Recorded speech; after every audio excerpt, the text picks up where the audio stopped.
Olá, seja muito bem-vindo a mais uma videoaula. Sou Erivan Zanelato. Inscreva-se e ative o sininho para ser o primeiro a receber novidades. Vamos começar?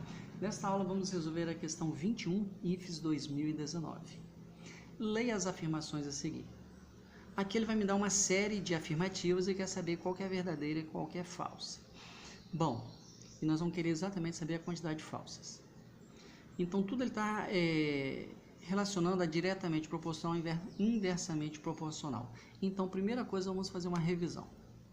Se eu tenho duas grandezas que crescem ou diminuem ao mesmo tempo, isso é diretamente proporcional. Se eu tenho uma aumenta, outra diminui, isso é inversamente proporcional. Então, vamos lá.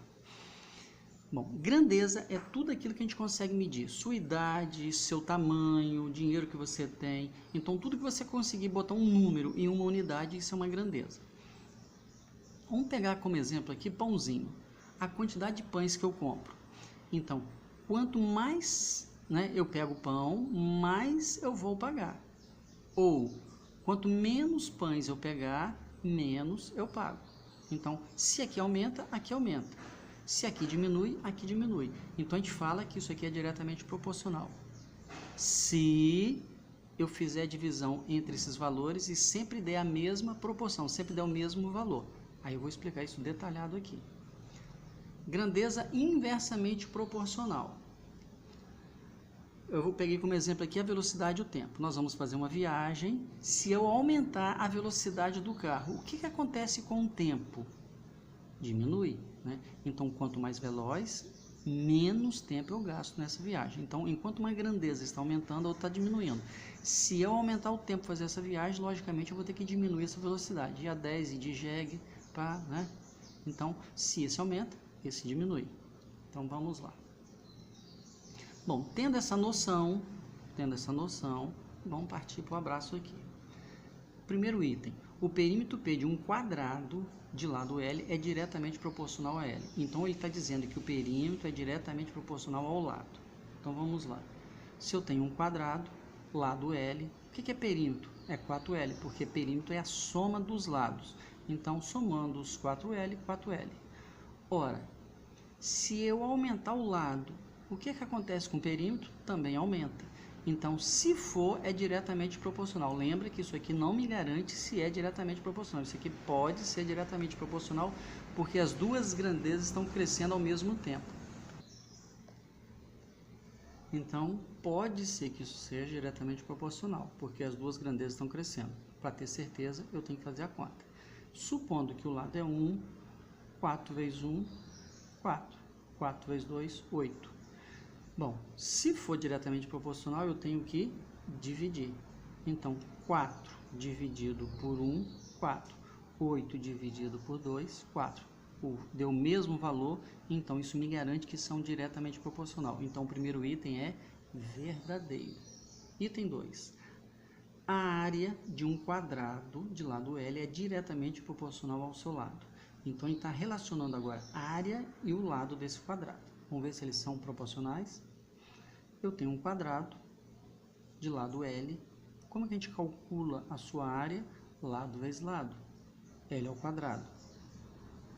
Então, se eu aumentar o lado, se esse lado aqui crescer, logicamente que a sua área também cresce. Então, esse aumenta, esse está aumentando, então pode ser diretamente proporcional.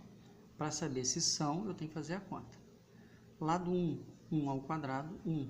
Quando o lado for 2, 2 ao quadrado, 4. Dividindo, 1 dividido por 1 dá 1, 4 dividido por 2, 2. Deu o mesmo valor? Não. Então, não é proporcional. Nem direto, nem inverso. Não tem proporção aqui. Então, falso, segundo item. Terceiro item. A área de um retângulo de base 10 é diretamente proporcional à sua altura. Então, ele me deu a base fixa e quer relacionar a área e sua altura. Então, vamos lá. Eu tenho um retângulo, a base é 10, a altura. Como que a gente calcula a área de um retângulo? A área é igual a base vezes a altura. A base vale 10, então a área está dependendo disso aqui. Bom, mesma coisa. Se a altura aumentar, o que acontece com sua área? Também aumenta. Então, pode ser diretamente proporcional. Dando valor para H, altura. Se a altura for 1, 10 vezes 1, 10. Se a altura for 2, 10 vezes 2, 20. Dividindo, 10 dividido por 1, 10. 20 dividido por 2, 10. Como deu o mesmo valor, eles são proporcionais. Neste caso, são diretamente proporcionais porque as grandezas estão aumentando ao mesmo tempo. Então, verdadeiro, terceiro item. Quarto item. Altura de um retângulo de área 100. Agora, a área é fixa. E ele está relacionando a altura é inversamente proporcional à sua base. Então, quarto item, eu tenho um retângulo, tenho base, tenho altura, sua área vale 100. Área vale 100, base, altura. Bom, observa aqui. Se a altura aumentar, se isso aqui aumentar, o que tem que acontecer com a base para a área dar 100? Lembra que a área é fixa. Então, se esse valor aumenta, vamos um faz de conta aqui. Vamos supor que a base vale 2 e a altura vale 50. 2 vezes 50, 100. Ok. Se eu aumentar essa altura, por exemplo, para 60, o que vai acontecer com a base? Eu tenho que aumentar a base para 3, por exemplo? 3 vezes 60 vai dar 100? Não. Então, à medida que eu aumento a altura, eu tenho que diminuir a base. Então, essas duas grandezas, se forem, elas são inversamente proporcionais e não diretamente proporcional. Então, 100 dividido por 1, 100. Se for 2, 100 dividido por 2, 50. Como é inversamente, eu tenho que multiplicar. 100 vezes 1, 100. 2 vezes 50, 100. Deu o mesmo valor, então ele é inversamente proporcional. Então, o quarto item é verdadeiro. Quinto item. O comprimento de uma circunferência é inversamente proporcional ao seu raio. Então, o comprimento da circunferência é inversamente proporcional ao raio. Então, eu tenho uma circunferência, raio é a distância do centro até a sua extremidade, e circunferência, que é esse comprimento aqui em volta, vale 2πr. Então, veja bem, à medida que eu aumento o raio, o que vai acontecer? Então, se eu fizer um raio grandão, o que vai acontecer com essa circunferência? Também aumenta. Então, se for, eles são diretamente proporcional. Então, eu já matei esse exercício aqui, ó, que ele está falando que é inversamente, então isso aqui não tem chance nenhuma, não precisa nem fazer conta. Não tem chance nenhuma disso ser inverso. Se for, eles são diretamente. Nós vamos testar? Para ver se é direto. Raio 1, então vai ficar 2π vezes 1, 2π. Se o raio for 2, 2π vezes 2, 4π. Dividindo 2π dividido por 1, 2π, 4π dividido por 2, 2π. Como deu o mesmo valor, então ele é diretamente proporcional. E nós já sabemos que é falso porque ele está alegando que é inversamente proporcional.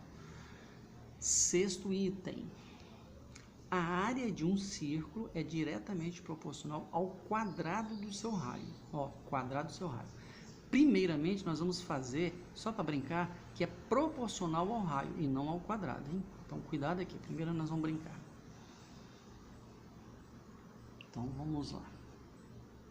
Temos a circunferência, temos o raio, área é πr ao quadrado. Então, primeiramente aqui, nós vamos testar para ver se a área é proporcional ao seu raio. Raio 1, 1 ao quadrado dá 1 vezes π.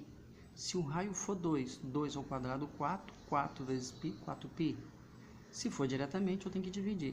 Π dividido por 1 dá π, 4π dividido por 2, 2π. Deu o mesmo valor? Não. Então, se ele tivesse perguntado se a área é diretamente proporcional ao raio, não é nem proporcional. Então, não é proporcional. Então, falso. Só que o exercício não quer isso. Isso aqui não existe no exercício. O que existe é isso aqui, que nós vamos fazer agora. Ele quer saber se a área é diretamente proporcional ao raio ao quadrado. Então, 1 ao quadrado dá 1. 1 vezes... Então, o raio vale 1. 2 ao quadrado, 4. Então, r ao quadrado, 4. Multiplicando para achar a área. 1 vezes π, π.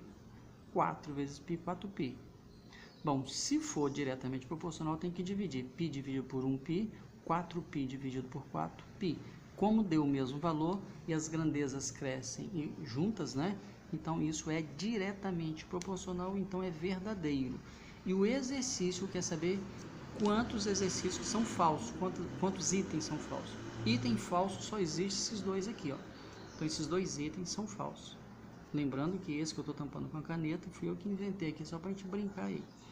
Então, só existe 2 itens falsos nessa questão. Então, com isso, nós sabemos que a letra A é o nosso gabarito. Finalizamos mais uma questão, espero que tenha te ajudado. Qualquer dúvida, posta no comentário. Se gostou e quer mais uma videoaula, deixe o seu like, se inscreva para ajudar o canal.